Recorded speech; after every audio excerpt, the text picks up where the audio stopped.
안녕하세요. 승리한상 가족 여러분. 오늘은 사도행전 25장 1절에서 27절 말씀, 사도행전 파트 2의 34번째 강좌로 살피건대 죽일 죄를 범한 일이 없도이다라는 제목의 말씀입니다. 승리하는 삶은 말씀 중심 예배 중심의 성경 전문 교사를 양육하는 성경 공부 교재입니다. 2016년 7월 현재 사도행전 20장에서 28장 말씀을 상고하고 있고요. 아시다시피 승리하는 삶은 발행이신 박유일 목사님의 구속사로 조망한 성경 연속 강해집 사도행전을 통해서 편집이 되어 있습니다. 저희들 전체적인 내용을 잘 이해하기 위해서 구조의 틀을 가지고 와가지고 구조로서 성경의 내용이 무슨 내용인지 한 절 한 절을 빠짐없이 살펴보고 있고요.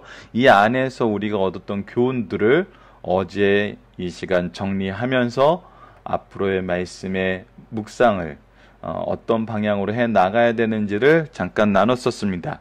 그 내용 중에 중요한 것이 바울의 모습을 통해서 우리 또한 우리의 인생이, 우리의 삶이, 우리의 행동이, 우리의 지금 현재의 상황이 때로는 우리가 받는 고난조차 무엇이 될 수 있다? 하나님의 구원을 증거하는 게시판이 될 수 있다는 것입니다. 이 내용을 오늘 말씀을 통해서도 살펴보도록 하겠습니다. 오늘 말씀을 살펴보면서 결정적으로 나타나는 것은 무엇이냐면 이미 바울에게 어떤 죄도 없다는 선언이 이미 이루어진다는 것입니다. 이것은 지난주에 우리가 살펴보면서 얘기했던 대로 우리가 진실만을 얘기하고 거짓 없이 얘기하면서 하나님의 구원의 증거를 나타낸다면 우리를 향한 일반적인 비난들은 다 거짓이었다는 것이 당연히 드러나게 됩니다. 그것은 세상 법정으로도 하나님 앞에서도 전혀 하자가 없다는 것이 증명됩니다. 그러나 우리가 무엇인가 우리가 지혜롭다고 생각하고 무엇인가 우리가 더 좋은 방법이라고 생각해서 그것에 거짓을 더한다면 우리는 오히려 그 거짓의 올무에 빠지게 됩니다. 자, 그러면 오늘 본문 말씀을 통해서 또 바울의 사역을 통해서 하나님이 어떻게 역사하셨는지, 하나님이 지금 무엇을 보여주시고 계시는지 살펴보는 시간을 갖도록 하겠습니다. 우선 오늘 말씀은 베스도 총독이 취임해서 예루살렘에 갔다가 잠깐 펜이 연결이 끊겨서 연결을 하겠습니다.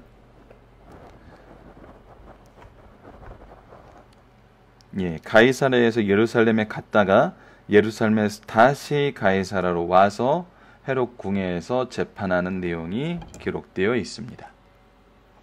자, 그럼 오늘 본문 말씀을 보도록 하겠습니다. 오늘 본문 말씀은 약간 길어서 페이지를 두 페이지로 나눠서 설명하고 있습니다. 자, 제목은 조금 전에 말씀드렸던 대로 살피건대 죽일 죄를 범한 일이 없더이다입니다. 죄송합니다. 화면이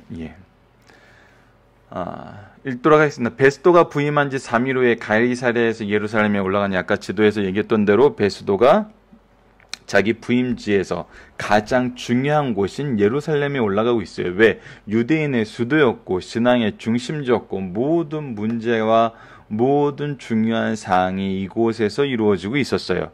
자, 이 사람이 부임하고 나서 3일 만에 3일이면은 현대 사회에서도 굉장히 빨리 지나가는데 고대 사회에서 컴퓨터도 없고 이렇게 정보에 대한 정리도 잘 안 돼 있던 상태에서 3일 만에 갔다는 가장 핫한 곳에, 가장 중요한 곳에, 가장 중요한 얘기를 들으러 간 거겠죠. 자, 거기에서 대제사장과 유대인 중 높은 사람들이 모였어요.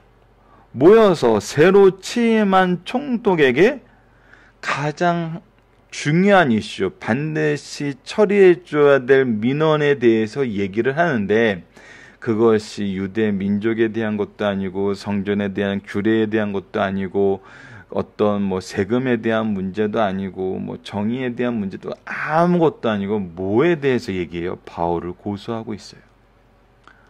뭘로 고소하고 있어요? 죽여달라는 거예요. 죽일 놈이라는 거예요. 그러니까 이게 정말 우리가 이전 시간에도 지난주에서도 꾸준히 상고했던 것처럼 종교인들이 타락하기 시작하면은 우선순위도 없어져요. 그 악을 이루는데 그냥 최우선의 가치를 둬버리는 거예요. 이것은 굉장히 우리가 주의해야 되는 부분입니다. 우리가 신앙생활 잘한다고 하지만 우리가 말씀에서 떠나서 우리의 생각대로 우리가 신앙생활 하면서 나의 나된 것으로 다른 사람을 평가하려고 그럴 때는 항상 죄를 생성하게 됩니다. 이 부분은 욥에 대해서도 굉장히 잘 나타나요. 요즘에 6주 욥기 코스 이렇게 해서 지금 아이들을 가르치고 있는데 분명하게 드러나는 것이 있습니다. 하나님께서 우리에게 주신 사명은 무엇이냐면 제사장과 선지자와 왕의 직분이에요. 이건 예수님이 이 땅에서 우리에게 보여주셨던 거고 또 우리로 하여금 너희들은 제사장이요 선지자요 왕으로서 하나님의 사역을 하라 그랬어요. 근데 하지 말라는 건 뭐였냐면 재판관이었어요. 특히 이것이 욥기는 이제 모세 오경이 이제 기록되었던 그 이전 시기로 보고 있기 때문에 모세 오경에 의해서 질서 안에서 재판하는, 그러니까 하나님께서 법을 주시고 그 법의 질서 안에서 재판하는 그 내용이 없는 시대였기 때문에 이것이 어떻게 보면 더 잘 드러나는데, 우리를 향한 제사장의 모습, 선지자의 모습, 왕의 모습이 욥에서는 굉장히 잘 드러나요. 근데 욥이 절대 하지 않았던 거 하나가 무엇냐면 내가 재판관이 되는 거였어요. 모든 것은 하나님께 맡기고 하나님의 재판을 바랬어요. 그러나 욥의 세 친구들은 무슨 일을 하냐면 자기들이 재판관의 역할을 해요. 그것도 자기들의 신앙적인 기준으로, 자기들의 생각을 기준으로 재판장 노릇을 해요. 그것도 하나님의 재판관 노릇을 해요. 그런데 나중에 이들이 범하는 죄는 무엇이고 이들의 죄에 대해서 욥이 간곡하게 부탁하면서 회개하라고 한 얘기는 뭐냐면 너희들이 어찌하여 하나님의 생각에 판단을 하느냐예요. 그래서 이것은 굉장히 교회 안에서 중요한 얘기예요. 근데 지금 이 유대인들이 보여주는 모습을 보면은 제사장, 선지자, 왕, 구약에서 이미 선언되었던 그 모습이 아니라 어떤 모습이에요? 자기가 재판관이 되어서 자기 기준으로 볼 때는 바울은 반드시 죽일 놈이라는 거예요. 그래서 죽여야 된다는 거예요. 그것이 지금 이 예루살렘에 있는 많은 사람들이 가장 원하는 핫한 이슈이고 당신이 총독으로서 제일 먼저 들어줘야 될 부탁이라는 거예요. 최우선 처리 민원이라는 거예요. 자, 그러면서 이제 베스도의 호의를 바래요. 호의로 바울을 예루살렘에 옮기기로 청하니 이는 근데 호의를 원하는데 이 호의를 무엇으로 하겠다는 거예요? 매복하여 죽이고자 하는 암살로 갖겠다는 거예요.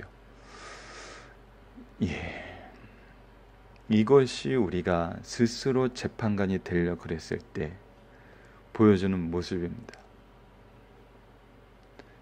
내가 기준이 되었을 때 하나님의 말씀이나 하나님의 역사가 내 눈에 들어오지 않게 돼요. 그랬을 때 보여주는 모습이에요. 호의를 청하고 그것을 죽임으로 대갚겠다는 거예요. 살인으로 대갚겠다는 거예요. 자, 그러자 이제 베스토가 대답하여 바울이 가야세에 구류된 것과 자기도 멀잖아 떠나갈 것을 말하고, 여기서는 오해하시면 안 돼요. 멀잖아 떠나간다는 것은 유대 지역을 떠나간다는 것이 아니라 이것이 이제 영어 성경으로 읽으면 더 정확하게 나타나는데 I myself am going there soon. 왜냐하면 베스도가 대답하되 가이사라에 구류되, 지금 현재 바울은 가이사라에 구류되어 있고 I myself am going there soon. 내가 곧 그곳으로 간다는 거거든요. 그곳으로 다시 돌아갈 거라는 거예요. 그래서 내가 지금 예루살렘 오래 머물지 않아. 지금 얼마 있으면 다시 갈 거야. 그리고 바울은 가이사라에 있잖아. 근데 그 사람을 다시 데리러 오는 것은 그렇게 마땅치가 않은 것 같아. 이거에 대해서 이제 박유일 목사님 강해져 우리가 보면은 여러 가지 이제 학자들의 가정이 이제 소개돼 있어요. 뭐냐면 이제 이미 베스도가 이 바울에 대해서 보고를 받았기 때문에 유대인들이 어떻게 대하는지를 알고 있었을 것이다. 그래서 이것이 바울이 로마 시민이기 때문에 부담이 되어서 그랬을 것이다. 아니면은 실제적으로 이거는 군사 행동을 해야 되는 것이기 때문에 총독이 지금 예루살렘에 머물러 있는 상태에서 군사적인 어떤 행동을 하는 것이 여의치 않았을 것이다. 이런 등등 여러 가지 내용을 기록되어 있어요. 어쨌거나 내용을 보면은 그가 이제 곧 가이사르로 가기 때문에 이거는 타당하지 않다라고 거절을 했어요. 그리고 뭐라 그러냐면 또 이르되 너희 중 유력자들이 나와 함께 내려가서 그 대신 너희들 나와 함께 가자. 너희들이 그냥 가면 되잖아. 그 사람에게 만일 옳지 않은 일이 있거든 고발하라 아니라 이게 벨릭스가 했던 것처럼 너희들 그냥 내가 지금 여기 와 있고 바울은 거기 있는데 바울을 다시 끌고 다시 온다는 거는 여의치 않아. 그러니까 오히려 내가 갈 때 너희들이 같이 가서 내가 그곳에서 공정하게 재판을 할 테니까 그곳에서 고발해. 그럼 내가 그걸 들어줄게. 그래서 베스도가 그들 가운데 8일 혹은 10일을 지낸 후 가이사르로 내려가서 이튿날 내려가서 바로 들어준 거예요. 자, 내려가면 얼마나 자기도 지금 보면은 베스도가 총독 관저에 근무한 시간보다 엄밀히 말하면은 지금 예루살렘에서 근무했던 시간이 더 많아요. 그 얼마나 현안이 많겠어요. 해야 될 일이 많겠어요. 근데 굉장히 빠르게 이 현안을 들어주는 거예요. 그러니까 이것은 대제사장들과 유대의 지도자들에게 굉장히 호의를 베풀고 있고 그들의 체면을 굉장히 높여주는 겁니다. 굉장히 외교적으로 대접을 잘해주고 있는 거예요. 그래서 바로 이튿날 재판 자리에 앉고 바울을 데리고 오라 명하니. 자, 그래서 이것은 철저하게 대제사장과 유대 지도자들 중심으로 지금까지는 이루어지고 있어요. 자, 봅시다. 그가 나오며 예루살렘에 내려온 유대인들이 둘러싸서 여러 가지 중대한 사건으로 고발하되. 여러 가지 중대한 사건은 뭐겠어요? 당연히 지난번에 이미 벨릭스 총독 앞에서 판정을 받았던 그 내용들이겠죠. 반란을 당연히 얘기했을 것이고 총독에게 반란의 문제를 얘기 안 하고서는 이것은 다시 논의에 가치가 떨어지고 자기네들이 이거에 대해서 이렇게 민원을 제기했던 문제에 대해서도 정치적인 어떤 이렇게 정당성을 부여하기는 어려우니까 당연히 반란에 대해서 얘기했을 것이고 자기들의 가장 중요한 가치는 우리들이 왜 바울이 이렇게 미워하는지 말씀과 성전에 대해서 얘기를 했을 거예요. 동일한 맥락에서 얘기하는 것 그 외에는 더 크게 제목을 더 붙일 게 없어요. 왜냐하면 이미 바울이 다른 데서 활동을 하는 게 아니라 가이사라의 헤롯 궁전에서 2년을 지냈거든요. 거기서. 그러니까 다른 일을 할 만한 여건이나 환경이 안 되었을 거예요. 그래서 중대한 사건으로 고발하되 능히 증거를 대지 못한다는 거예요. 자, 이것은 참 재밌는 사건입니다. 증거를 대지 못하는 환경을 만들어 놓으셨어요. 왜? 바울을 가둬 놓으셨거든요. 그러니까 이게 우리가 어느 환경에서 고난을 당하고 환경 안에서 제한을 당한다는 게 어떻게 보면은 하나님께서는 오히려 우리를 더 안전하게 거하게 하시고 더 분명하게 말씀을 전할 수 있는 그 위치로 끌어올리시는 방법으로도 사용하신다는 거예요. 얘기할 게 없어요. 이 사람들 2년 전하고 달라진 게 없어요. 바울이 변명해서 바울은 당연히 그거에 대해서 변명을 할 수 있고 얼마나 이거에 대해서 합리적이고 논리적이고 증거들을 대면서 얘기를 했어요. 이건 속된 말로 조사하면 다 나올 수 있는 증거가 되는 말로 그냥 얘기를 한 거예요. 그래서 이미 선임자에 의해서 분명히 결론이 나야 될 문제였는데 유보해 놨던 거거든요. 왜? 유대인들의 환심을 사고 싶어서. 그러니 그거에 대해서는 변한 게 없어요. 변할 수가 없어요. 근데 유대인의 율법이나 성전이나 가이사라에게나 이 세 가지 내용이 가장 핵심적인 중대한 사건인데 세 가지가 도무지 죄를 범하지 아니하였느냐 하니 베스도가 유대인의 마음을 얻고자 해요. 그래서 베스도가 일반적으로 교육받은 사람, 법률적인, 정치적인, 종교적인, 행정적인 그런 프로세스를 알고 그거에 대한 지식이 있는 사람은 이거가 바울의 말이 맞다는 것을 알아요. 그런데 분명하게 얘기합니다. 베스도가 누구의 마음을 얻고자 하여? 유대인의 마음을 얻고자 하여 바울더러 묻되 내가 예루살렘에 올라가서 이 사건에 대해서 내 앞에서 신문을 받겠느냐? 예, 지금 안 거예요. 지금 대제사장과 유대인들이 원하는 것은 재판이 아니라, 베스도가 베푸는 재판이 아니라 뭔가 다른 게 있다는 걸 아는 거예요. 지금 고발하는 내용 동일하고 증언하는 내용 동일하고 이거에 대한 판결 동일할 수밖에 없는 상황이에요. 그거를 베스도가 알아요. 근데 이 똑같은 것을 어디에서 하자 그래요? 예루살렘에 올라가서 하자고 제안을 해요. 이 얘기는 뭐예요? 유대인들이 얻고자 하는 내용이 바로 이거라는 거예요. 이 또한 이 사람하고 어디까지 남은 기간 동안 예루살렘에서 8일 긴 열을 모여서 논의하는 과정에서 어느 정도까지 이것이 정치적으로 타협이 됐는지 어떤 계산이 되었는지는 알지 못하지만 어쨌거나 알아요. 바울을 예루살렘으로 데려가고자 하는 것이 바로 이 대제사장과 유대인들의 높은 사람들의 가장 원하는 것임을 알아요. 그래서 그 정치적인 수사를 펴주는 거예요. 그래서 바울에게도 이거에 대해서 최소한의 보장, 정치적인 보장은 해주는 거예요. 내 앞에서 신문을 받겠느냐? 총독이 와서 아무것도 안 하고 있어요. 오직 바울 문제 하나를 가지고 지금 열흘이 넘게 이 문제에 대해서 얘기를 하고 있어요. 자, 첫 부임에서 첫 사건에 또 이거에 대해서 얘기를 하는 거예요. 뭐 그럴 수도 있어요. 원래 처음 부임한 사람들이 첫 단추 잘 끼고 싶어 하잖아요. 첫 단추부터 삐걱대기 시작하면은 계속 힘들 수 있잖아요. 그래서 뭐 그럴 수도 있죠.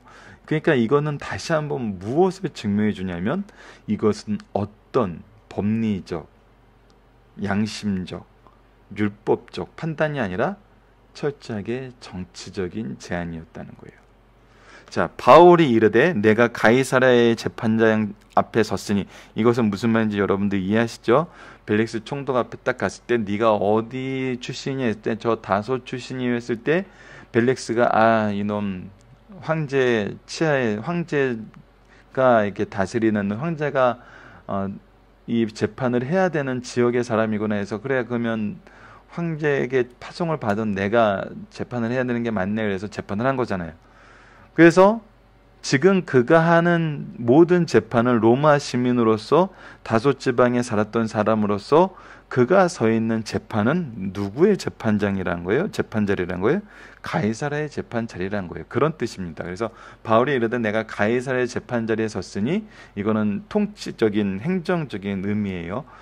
마땅히 거기서 신문을 받을 것이다. 당신도 잘 아는 바와 같이 내가 유대인들에게 불의한 행한 일이 없나이다.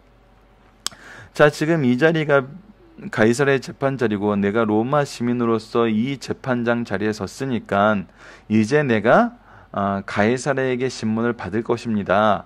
왜냐하면 이거에 대해서 유일하게 걸리는 문제가 있다 그러면 유대인들에게 불의한 일을 했냐 안 했냐. 근데 이거는 참 우리나라에서는 이 부분에 대해서 이해할 수 있는 굉장히 좋은 사례가 있어요. 소파. 한미 주둔군 협정 책이죠. 지금 미군이 잘못을 저지르면은 그 미군에 대해서는 지금 어디서 재판을 받는 것이 지금 소파 규정이냐면 미국 법정이에요. 엄밀히 말하면 이제 미군 법정이죠. 그 군인이 죄를 정했기 때문에. 하지만 이것은 일방적으로 미군이 죄를 지고 도망갈 수 있는 도피의 수단으로 많이 악용이 되어서 이런 규정이 있어도 어떻게 해요? 한국 법에 의해서 심판을 받고 신문 받는 것을 허락을 해요. 최종 판결을 이 재판의 근거에서 미국 법정에서 내리는 거예요. 그래서 여기에 있는 것이 증거로 채택이 돼요. 이것이 서로 이런 군사적인 교류가 있는 나라에서 많이 발생하는 거죠. 우리나라에는 이 예가 많이 있어서 아마 좀 더 뉴스를 접하셨으면 이해가 있으실 거예요. 근데 바울은 분명히 얘기하는 거예요. 내가 이 유대 땅에서 죄를 범한 일이 없다는 거예요.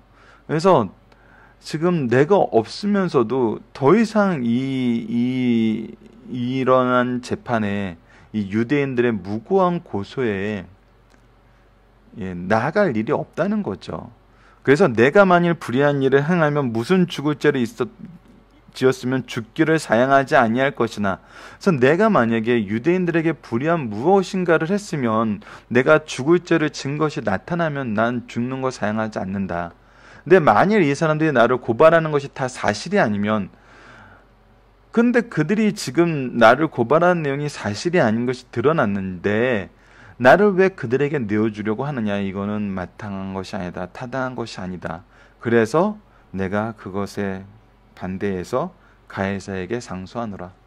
자, 이제 총독의 재판에서는 분명히 드러난 게 있는데 총독이 나를 유죄방명하지 못한다면, 왜? 다 알아요. 여기 있는 사람들은 다 알아요. 이것이 법률을 가장한 정치적인 재판이란 걸 다 알아요. 총독도 알고 유대 지도자들도 하고 바울도 알아요. 그래서 내가 가이사에게 상소하느라, 법리적인 틀 안에서 가이사에게 상소하겠다는 거예요. 베스토가 배석자들과 상의하고 이르되 내가 가이사에게 상소하였으니 가이사에게 갈 것이니라 하니라. 그래서 우선 첫 번째, 이게 이제 강해지면 두 설교로 구성이 되는데 첫 번째 설교가 마칩니다. 이 부분에서 우리가 이제 바울이 세상 법정에 상소한 것에 대해서 좋게 보는 관점과 나쁘게 보는 관점 두 가지가 있어요. 이 부분은 이제 너무 무리하게 일방적으로 이렇게 적용할 수 있어서 이 부분은 박유일 목사님도 강해집에 이 내용을 기록해 넣으셨습니다. 그래서 그 부분을 한번 제가 읽어드리도록 할게요. 첫 번째는 이것을 두 가지 견해로 보고 있다는 거예요. 그래서 그 두 가지는 견해는 어떤 것인가? 첫 번째는 긍정적으로 보는 견해예요. 바울이 무죄의 확신이 없다면 상소하지 않았을 것이라는 거예요. 그래서 지금 현재 드러난 게 무죄예요. 이건 총독도 알아요. 이 이후의 말씀에서 더 확실하게 드러나요. 그래서 무죄에 대한 확신이 있기 때문에 상소하는 것도 꺼리낄 게 없었다는 거예요. 그래서 바울은 하나님과 사람 앞에서 양심에 꺼리낌 없이 살았다. 그리고 하나님이 정하신 국가의 권세를 인정한다는 뜻도 된다. 이거는 예수님의 가르침에도 돼요. 가이사에게는 가이사에게, 하나님 것은 하나님에게. 그래서 그 권세를 인정하는 것이에요. 그래서 그 제도를 따르는 것이에요. 만약 가이사의 정권을 인정치 않았다면 그런 결정을 내리지 않았을 것이다. 또 바울이 불필요한 순교를 피하려는 뜻도 된다. 하나님의 일을 한다는 거 우리가 굉장히 중요하게 지혜롭게 해결해야 된다는 거예요. 그리고 예루살렘에서 이미 어떤 일이 있었냐면 총독 앞에 나올 때 천부장이 그를 데려오라고 이렇게 얘기해서 데려갈 때 숨어서 죽이고자 하는 이미 그런 시도가 있었어요. 그 시도가 여전히 계속되고 있어요. 그래서 예루살렘에 오라는 것은 바울은 알아요. 그때 있던 천부장이 아직도 있었다면 베스도도 알 수 있어요. 그래서 베스도 입장에서도 여러 가지 계산을 했을 수도 있죠. 이들이 정말 암살을 시도하고 그 암살의 음모가 드러나고 자기가 그것을 제압을 하면 앞으로 유대 통치하기 쉬워질 수 있거든요. 그래서 그것을 자기도 또 정치적인 그런 자신감으로 보호할 수 있다는 자신감으로 그렇게 이용할 수도 있어요. 그거는 전혀 중요한 얘기가 아니죠. 우리 이 자리에서는. 어쨌거나 불필요한 죽음을 굳이 그거는 아니에요. 그리고 이미 바울에게 전하시는 주님의 뜻은 뭐였어요?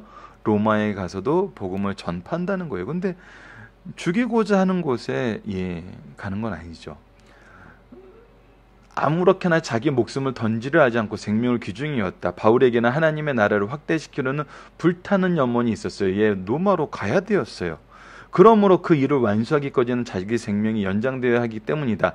또한 복음을 들고 로마 땅끝까지 가려는 자세로, 그리고 하나님께서 이미 말씀해 주신 대로 로마에 가게 된다는 보장을 믿었기에 이러한 결정을 내린 것이에요. 자, 이거는 굉장히 재밌는 상황이에요. 재미있다고 하기에는 좀 죄수 신분이어서 좀 뭐라고 얘기하실 수도 있겠지만, 바울이 봤을 때 지금 현재 처해진 상황에서 2년 동안 구류 상태에 있었어요. 하나님이 그 구류 상태를 풀지 않으셨어요. 알아요. 주님 믿는 사람들은 이것은 하나님의 통치에 있다는 것을. 아까 잠깐 욥에 대해서도 얘기했는데, 욥도 하나님의 통치하신가, 하나님의 허락하신가, 하나님의 이루심이 없이는 자기에게 이런 일이 허락되지 않는다는 걸 알아요. 그랬다면은 바울처럼 지혜로운 사람이 이 일에 대해서 이제 가장 확실하게 로마에 갈 수 있는 방법은 상소하면 돼요. 어쩌면 그랬을 수도 있어요. 자, 두 번째는 이제 부정적인 입장이에요. 왜 이것을 부정적인 입장에서 보냐면 다음과 같이 세 개로 얘기할 수 있습니다. 첫 번째는 기독교는 무저항주의 아니야? 근데 상고하는 것 자체가 저항을 뜻하는 거야. 그래서 이건 저항의 표시야. 이렇게 얘기하는 사람이 있을 수 있어요. 근데 그건 아니라는 거예요. 바울의 결정은 자기를 고소한 유대인들에 대한 보복을 제안한 것이 아니라 자기 보존을 위해서 제안한 거라는 거예요. 그러니까 내가 나를 보호하기 위해 상대방을 공격하는 그것이 이제 저항주의인데, 그런 저항주의가 아니라는 거예요. 단순히 자기를 보호하는 거예요. 방어예요. 그래서 자기 보존을 위해서 제안한 것이요. 자기 생명을 보존할 권리와 의무는 그리스도인에게도 금지된 것이 아니에요. 그래서 우리가 우리의 삶을 잘 이끌어 가야 돼요. 그래서 가끔 저도 혼나는 부분이 많아요. 아무거나 먹지 마라. 너의 몸을 함부로 하는 것도 그러니까 우리는 우리의 몸 또한 보존하고 유지하고 생명을 지키게 하는 것 또한 권리이면서 의무라는 거예요. 두 번째는 이것이 세상 법정이잖아. 이거는 우리가 그리스도인들은 불의한 자 앞에서 송사하지 말라고 고린도전서 6장에 있죠. 이거는 사도 바울이 가르친 건데 왜 세상 법정에 자꾸 이걸 얘기를 해 하는데, 이것 또한 고린도 전서에서 얘기하는 것과는 다르죠. 이것은 바울이 고소한 것이 아니라 피고소인으로서 법 앞에서 자신을 보호하기 위해서 한 거예요. 그리고 이 얘기는 이제 세 번째 주장하고도 연결이 되는데, 교회에서 내가 문제가 생기는 걸 가지고 세상 법정, 그 영적인 문제를 하나님께서 해결해야 되는 문제를 불의한 세상 법정, 하나님의 법정 아니면 다 불의한 법정이잖아요. 철저하게 법리를 지킨다 그러면서도 유전무죄, 무전유죄라는 얘기가 나올 정도의 사회이고, 최근 기사를 보면은 여러 가지 이 법원 관련된 법조계 관련된 얘기가 나오는 걸 보면은 인간이 하는 이상 불의한 법정일 수밖에 없어요. 그건 사실이에요. 그러니까 교회의 문제를 가지고 세상 법정에 가지 말라는 거거든요. 근데 이 내용은 그 내용하고도 맞지 않고, 이건 또 자기가 고소한 게 아니라 내가 방어한 거예요. 더 이상 불필요한 이런 논쟁과 이런 문제를 사양하는 거거든요. 그래서 그것 또한 맞잖아요. 세 번째는 영적인 문제 판단을 세상의 관리에게 맡길 수 없다는 거예요. 그래서 2번하고 3번은 연결이 돼요. 고린도전서 6장 1절에서 16절 조금 전의 내용과 연결이 되는데, 이것은 가이사에게 종교적 판단을 요구한 게 아니에요.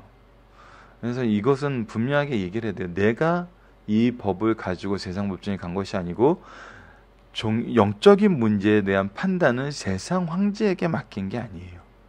그래서 이것은 부정적으로 보는 견해는 그 상황이 맞지 않아요.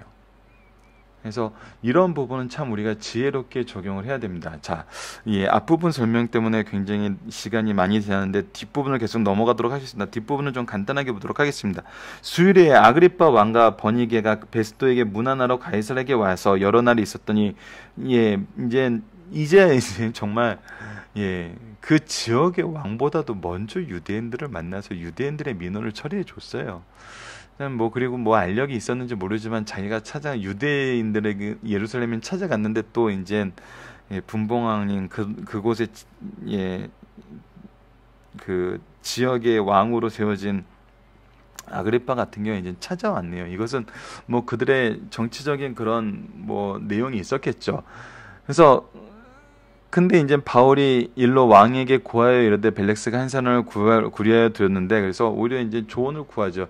내가 예루살렘에 있을 때 유대인들의 대제사장들과 장로들이 그를 고소하여 정죄하기를 청하기에 내가 대답하던 무릇 피고가 원고들 앞에 고소한 사건에 대하여 변명할 기회가 없기 전에는 주는 것은 로마 사람의 법이 아니라 하였노라. 그러므로 그들이 나와 함께 여기 오매 내가 지체하지 아니하고 이튿날 재판자리에 앉아 명하여 그 사람을 데리고 왔으나 원고들이 서서 내게 짐작하던 것 같은 악행의 혐의나 하나도 제시하지 아니하고, 그러니까 악행의 혐의를 제시할 것이 없었다는 거예요. 로마 법으로 어떻게 그를 정죄할 만한 그런 혐의조차도 베스도가 보기에는 혐의조차도 성립되지 않는 거예요. 그러니까 얼마나 억지 주장을 했다는 걸 알아요.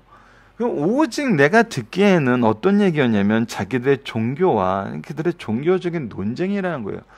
논쟁이 있을 수 있는 것이 그들에게 문제가 됐다는 거예요. 또는 근데 종교적인 논쟁의 그 중심에 예수라는 이가 있는데 이가 죽은 것을 살아있다고 바울이 주장하는 그것, 이런 주장이 논란거리가 될 수 있냐라는 약간 냉소적인, 이거는 뭐라는 거예요? 믿음의 문제라는 거죠. 그리고 그 믿음의 문제가 왜 이것이 논란이 되는지 이 사람은 이해가 안 되는 거예요. 그 일에 관한 문제로 고발하는 것뿐이라. 그래서 내가 이것을 내가 이해가 안 되는데 로마법이나 내가 지금까지 배운 지식이나 내가 지금까지 살아온 문화적인 환경에서는 어떻게 심리할 줄을 모르겠어요. 그래서 바울에게 묻되 예루살렘에 올라가서 이 일의 신문을 받으려니 한즉 바울은 황제의 판결을 받도록 자기를 지켜주기로 호소하므로 항상 이제 자기에게 이제 지키기를 호소하므로 그를 가이사에게 보내기까지 두려운 명하였노이다. 그래서 아그리빠가 베스도에게 이르되, 왜 이제 아그리빠에게 얘기를 했어요. 이 지역에 사는 이제 분봉 왕의 후손이었고 오랫동안 이 문화를 아니까 나는 내 지식과 내 배경과 내 생각으로는 이것이 심리가 안 되는데 이 땅에서 오래 살았고 통치를 했던 당신이라면 좀 다르지 않겠느냐 해가지고 부탁을 하는 거죠. 아그리빠가 베스도에게 이르되 나도 이 사람의 말을 듣고자 하노라. 베스도가 이르되 내일 들으시리다느니 이튿날 아그리빠와 버니게가 크게 위험을 갖추고 와서 천부장과 시중의 높은 사람들과 함께 적경장소에 들어오고 베스도도 명하여 바울을 데려오니, 정말 위험을 갖추고 자기가 높은 사람으로서 이것에 대한 권위가 있음을 드러내는 거죠. 베스도가 말하되 아그리빠 왕과 이제 바울을 데리고 와서 베스도가 아그리빠 왕과 여기 있는 사람들에게 얘기하고 있어요. 여기 같이 있는 여러분들이여, 당신들이 보는 이 사람은 유대의 모든 무리가 크게 외쳐 살려두지 못할 사람이라고 하여 예루살렘에서 여기까지 내가 청원하였으나 내가 분명히 살피건대 죽일 죄를 범한 일이 없더이다. 그러나 그가 황제에게 상소한 고로 보내기로 결정하였나니, 지금 이건 어떤 자리냐면 나는 죽일 죄를 범한 것을 찾지 못했는데 당신들이 한번 찾아봐 주세요가 아니에요. 그것을 로마의 법에 이들이 배나라 감나라 할 수 있는 처지가 아니에요. 이건 로마의 또 권위의 문제예요. 그래서 이 사람이 그 경계를 분명하게 정해줘요. 범한 일은 없어요. 근데 황제에게 상소한 거로 내가 보내는데 그에 대해서 황제에게 확실한 사실을 알릴 게 없으면, 즉 이 사람이 무슨 죄를 지어서 재판을 받게 되어서, 지금 제가 이전 벨릭스도 재판을 하고 저도 재판을 했는데 결국은 상소를 해서 어떤 거에 대한 죄목이 보여서 상소를 해서 제가 황제께 보내게 되었습니다 라고 알아야 되는데 알릴 것이 없어요. 죄가 없어요. 이 사람이 왜 신문을 받았는지도 모르겠어요. 그래서 엄밀히 말하면 놔줘야 돼요. 신문한 후에 상소할 자료가 있을까 하여 당신들 앞에 특히 아그리빠 왕 앞에 글을 내세워나이다. 그래서 당신들이 보기에 이 사람에게 어떤 죄가 있는지 한번 찾아봐 주세요. 나는 못 찾았어요. 그 죄목도 밝히지 아니하고 죄수를 보내는 것은 무리한 일인 줄 아나이다 하였더라. 이거는 황제에 대한 예의가 아니라는 거죠. 이 사람들의 행정적인 절차에서 옳지 않다는 거예요. 자, 여기까지가 오늘 본문 말씀입니다. 여러분들 많은 시간이 지났기 때문에 본문 묵상하기 부분은 여러분들 본문 말씀이 기록되어 있으니까 여러분들 이번 부분은 어렵지 않게 이제 하실 수 있을 것입니다. 그래서 본문 묵상하기는 넘어가고요. 중심 사상으로 바로 들어가도록 하겠습니다.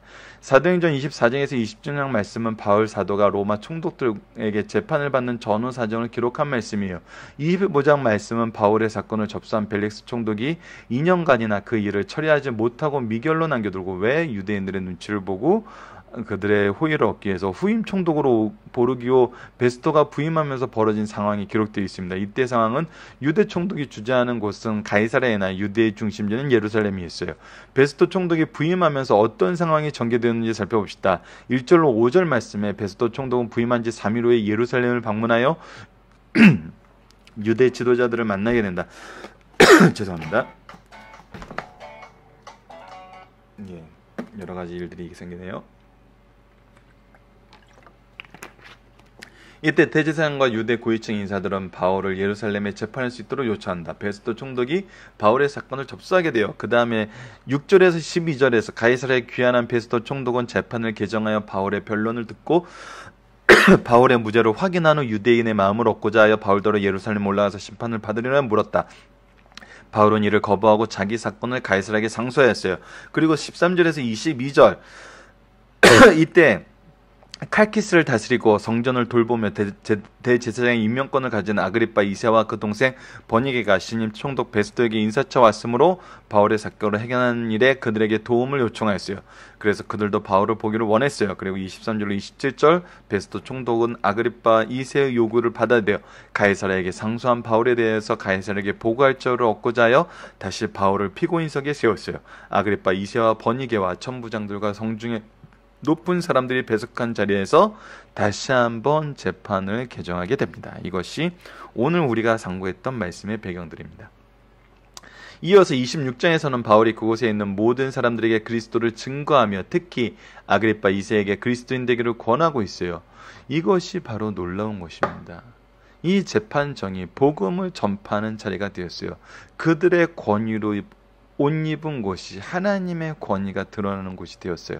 우리는 24장에서 26장의 말씀을 장에서 바울이 로마 총독들에게 피고로서 재판받는 모습으로는 소극적인 모습을 보였으나 전도자로서는 매우 적극적인 모습을 보인 것을 발견할 수 있어요. 바울의 변론은 자기의 무죄를 증명하기보다는 예수께서 어떤 분이시며 자기와 어떤 관계고 모든 사람들과 어떤 관계가 있는지를 증거 소개함으로써 전도자 사도의 사명을 다하고 있는 것을 우리가 볼 수 있습니다. 바로 이 모습이에요. 우리가 이 모습이 교회와 가정에서는 계속 나타나야 돼요. 우리가 자녀들에게 예수님과 아빠와 엄마가 어떤 관계이고 그리고 이 예수님이 너와는 어떠한 관계라는 거. 우리가 교회 안에서 교육자와 모든 교사와 모든 선생된 사람들이 예수님은 어떤 분이고 이 예수님과 나는 어떤 관계이고 여러분과는 어떤 관계인지를 소개하는 것이 있어야 돼요. 근데 예수님을 소개하기보다는 나를 자랑하고 자신들의 즐거움을 높이는 것이 모임의 핵심이 되어서는 그 모임은 우리가 사도행전을 보면서 끊임없이 살펴본 거지만 주의 사신 교회의 결과가 주님의 뜻과 다른 방향으로 가면은 어떻게 된다고요? 타락하게 된다고요. 이 부분은 우리가 말씀을 통해서 더욱더 실천해야 될 부분 중에 하나입니다. 자, 이제 내용을 보도록 하겠습니다. 유대 지도자들은 2년 전 바울을 불법으로 살해하는 음모가 좌절되고 벨릭스 총독에게 고소할 것도 실패로 돌아갔다는 것을 알았어요. 이때 이들은 잘못을 회개하지 않고 다시 바울을 살해하려고 계획했어요. 이는 악한 생각과 악한 의도가 마음속에서 사라지기가 얼마나 어려운지 보여줘요. 그리고 새로 부임한 총독에게 민족의 종교 지도자들의 첫 부탁은 선정과 구명운동이 아니라 반대파의 불법 재판과 살해였어요. 죽여달라는 것이요. 그냥 이것이 참, 이는 인간의 타락이 어디까지인지 부패한 종교 지도자들의 모습이 어떠한지를 보여주는 말씀입니다. 두 번째입니다. 선한 사람과 선한 행동을 모함하는 거짓 증언은 역사상 오랫동안 지속되어 온 흔히 있는 일일 뿐만 아니라 명백한 범죄인 것을 다시 한번 보여주고 있어요. 이것은 현대 사회에서도 반복됩니다, 여러분. 그러나 분명히 드러나는 건 뭐냐면 그들의 범법 행위는 드러나고 우리의 의로움은, 예수 그리스도의 복음의 완전하심은 분명하게 드러난다는 거예요. 우리를 이것을 드러내는데 사용하시는 하나님의 역사를 우리가 내일 말씀부터 시작하여 바울을 통해서 확인하게 됩니다. 우리에게도 바울을 통해서 이 일을 확인하신 하나님의 역사가 이루어지기를 바랍니다. 유대 지도자들은 눈을 크게 뜨고 바울에게 로마법과 유대법에 대한 범죄의 증거를 찾으려 하였지만 아무런 증거도 찾지 못하였어요. 이것은 바울 사도가 자기 사명을 얼마나 성실하고 조심스럽게 감당하였는지를 보여주는 것이라고 할 수 있어요. 우리도 다니엘과 바울처럼 성결한 삶을 살아야 됩니다. 그리고 불법 행위가 드러나면 응분의 벌을 닳게 받을지언정 변명하고 부인하다가 더 큰 죄를 추가시키는 노릇은 행하지 말아야 됩니다. 우리가 죄를 범하기 위해서 거짓을 드러내고 더 큰 악으로 대항하려 하면은 죄만 추가할 뿐입니다. 세 번째입니다. 바울 사도는 이성을 잃은 유대인들의 행동과 여론의 시위 흔들리는 총독의 직무행위를 자기네를 맡길 수 없어 가이사에게 호소 상소하였어요. 당시 법은 로마 시민권자가 황제에게 호소하면 영지에서 행하던 모든 재판 절차는 중단되고 로마 황제에게 직접 재판을 받기 위해서 로마로 가게 되었어요. 바울은 자신에게 주어진 정당한 권리를 바르게 행사하여 로마로 향한 선교의 소망을 성취하며 지연될 로마 선교의 불을 지피기 위해 가이사에게 호소했어요. 자, 네 번째입니다. 바울은 세상에 대한 양면성을 이해하자 바울은 그 누구 못지않게 동족을 사랑하는 사람이었어요. 다만 주님의 뜻을 따라 복음 전도자의 사명을 계속 수행하기 위해 세상 권세의 보호를 요청하는 것이에요. 오늘 본문은 후자를 다시 한번 확인시켜 주시는 말씀이에요. 가이사에게 호소한 바울은 바울 스스로 고난에 뛰어들지 않고 개인적인 고통을 피하기 위해 합법적인 정당한 권리를 사용한 것이에요. 하나님께서 성도들에게 고난의 길을 걷기를 원하신다면 마땅히 그 길을 가야 하지만 하나님께서 평탄하고 기쁨의 길을 걷게 하신다면 그 역시 감사와 기쁨으로 겸손하게 그 길을 가면 돼요. 스스로 고난의 길에 몰아넣을 권리는 없어요. 즉 우리는 정의를 상실한 자들의 어리석음과 잔인함에 스스로를 넘겨주는 일은 상가해야 됩니다. 자, 다섯 번째입니다. 베스터가 바울의 사건을 심리한 결과 총독답게 바울의 무죄를 확인하였어요. 25장 19절을 보면 예수라는 이가 죽은 것을 살아있다고 바울이 주장하는 그 일에 관한 문제로 고발하는 것뿐이라 베스터가 바로 파악한 것이라고. 그러므로 이것을 로마법의 재판 대상이 아니요 무지한 일이었어요. 그런데 왜 유대인들은 이를 믿지 못한다는 거예요.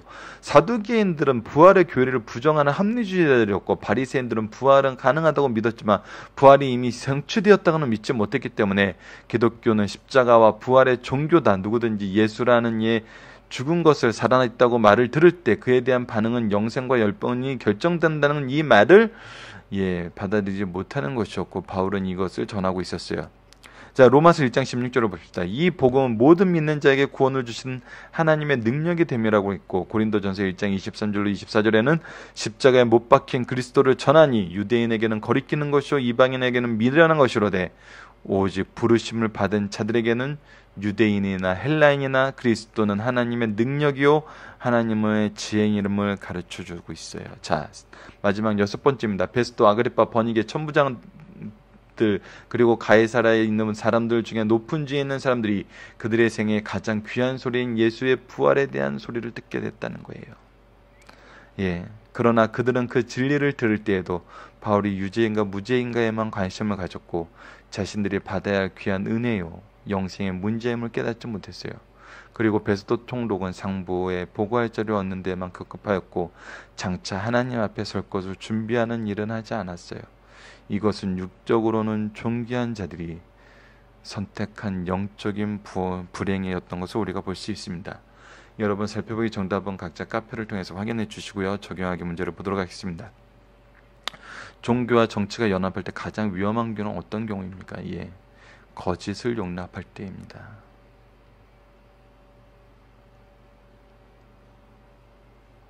그때는 종교인들은 더 큰 죄를 지게 되고 정치인들도 헤어나올 수 없는 함정에 빠질 수 있어요.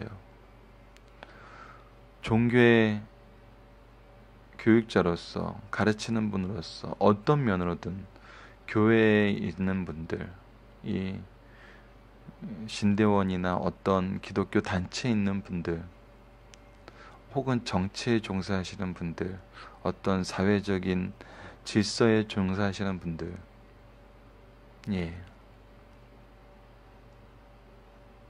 서로의 거짓과 서로의 악을 보충해주는 쪽으로 가면은, 예, 굉장히 위험합니다. 이것은 우리가 이미 하나님이 주신 양심으로도 알 수 있는 거고, 이 바울의 경우를 통해서는 더더욱 잘할 수 있고, 예수님을 보면은 처절하게 느낄 수 있는 것이죠. 자, 오늘 너무 말씀이 길었습니다. 말씀을 기초로 기도하기를 통해서 마치겠습니다. 하나님, 우리가 진리의 말씀을 의지하며 살면서 동시에 세상의 질서를 바르게 지키게 하여 주시고 세상의 법이 하나님의 법과 충돌할 때에는 과감하게 하나님의 법을 따르며 그 안에서 당하는 고난을 이기게 하여 주소서. 우리가 서로를 좋게 하려고 세상과 연합하여 죄를 범하지 않게 지켜주시고 항상 말씀에 대한 순수한 열정으로 우리의 삶을 채워나가게 인도하여 주소서. 예수님 이름으로 기도드립니다. 아멘.